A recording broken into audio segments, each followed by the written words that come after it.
500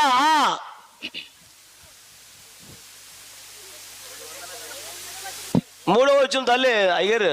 okay.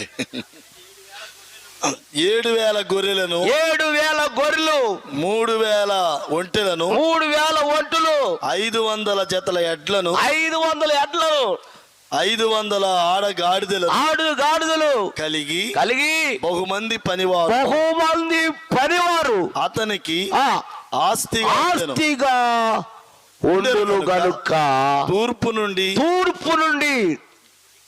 తూర్పు దిక్కు జనులందరిలో అతడే గొప్పవాడుగా ఉండును. స్తోత్రం చెప్పండి. చూసావా? దేని బట్టి ఆశీర్వాదం, దేని బట్టి ఐశ్వర్యము, దేవుని బట్టి ఎవరిని బట్టి అంటే అతడు మొట్టమొదటగా దేవునికి భయపడిన వ్యక్తి, రెండోది దేవుని యందు భయభక్తులు కలిగిన వ్యక్తి కాబట్టి గొప్పగా దేవుడు అతన్ని ఆశీర్వదించేశాడు. ప్రియులారా, నువ్వు దీవించబడలేదా? నీకు ఒక 75 సెంట్లు ఉంటే చాలు నీకు. ఏంటది చెప్పు? అయ్యో బాబు 10 ఎకరాల లాగా ఫీల్ అయిపోతాడు వీడు. ఎన్ని సెంట్లు ఉంటే 75 సెంట్లు ఉందో లేదు వీడికి. ఈ భూమి మీద ఆగడీడు 10 ఎకరాలు ఉన్నట్టుగా, అది కూడా ఊడిపోయేదాకా వీడి పని.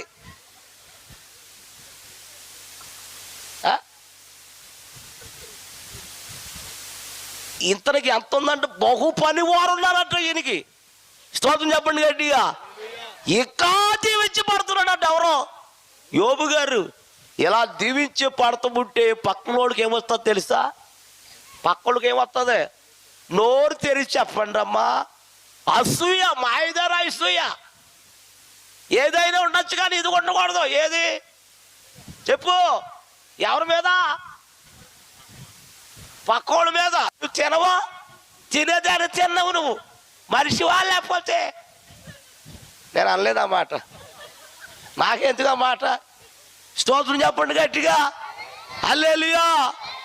ప్రియులారా, అలాగే యోబు గారి మీద ఆడికి వచ్చేసింది. ఎవడికే?